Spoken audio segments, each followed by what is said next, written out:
Another night of protests is underway at the Justice Center.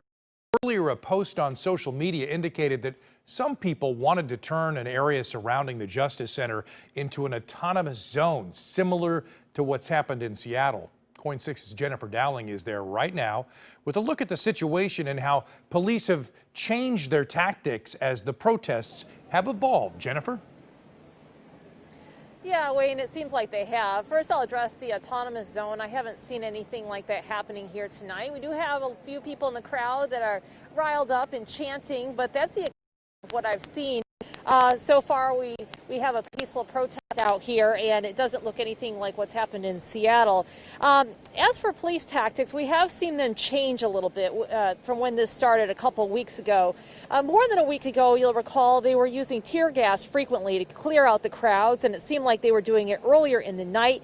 And now, over the past week, it seems like they're using less tear gas, and the crowds appear to be getting cleared out by police sometime after midnight. Hit me directly in the thigh from roughly 2 or 3 feet away. Jonathan Langvin was hit with a less lethal round during a protest outside the Justice Center around 11 days ago. They're in full riot gear. I'm literally wearing this. He speculates that police have changed their tactics over the past 2 weeks when dealing with protesters. I have reported to the police what happened, and I have not heard anything back. The day after, I approached the leaders of these peaceful marches and asked them what I could do. I kind of showed them my leg. It was really bad then. I mean, it still not looks great, but it was like, it looked really, really nasty.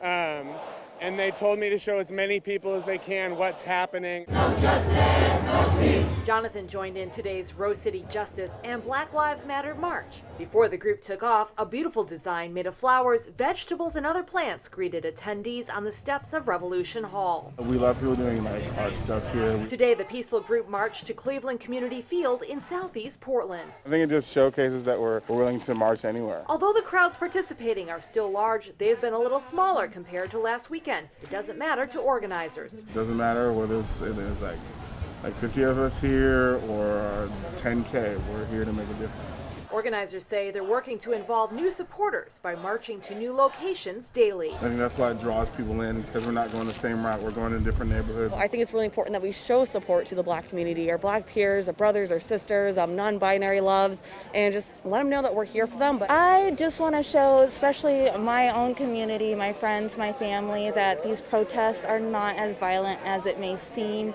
to come across on a lot of social media and a lot of news. I just want them to be able to see that they can come out here and they can join this protest. And it's just very educational to be out here regardless on how many times you come, just to be a part of it. And the Rose City Justice organizers say they're going to start their march tomorrow at Jefferson High School, so that's a little bit of a change. And back here at the Justice Center, we'll be keeping an eye on things to see what happens and see if police do anything different tonight to respond to the crowds. Back to you, Wayne.